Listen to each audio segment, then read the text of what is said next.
Dòng sông ơi, hỡi sông về đâu?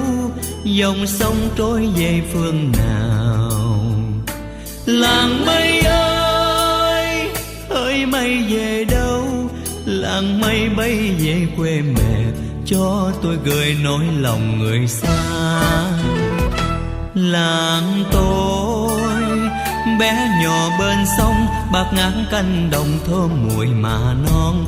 Và người em gái quê dại khờ, có người mẹ già sớm chiều anh hiu, nhớ một người con mãi phương trời nào.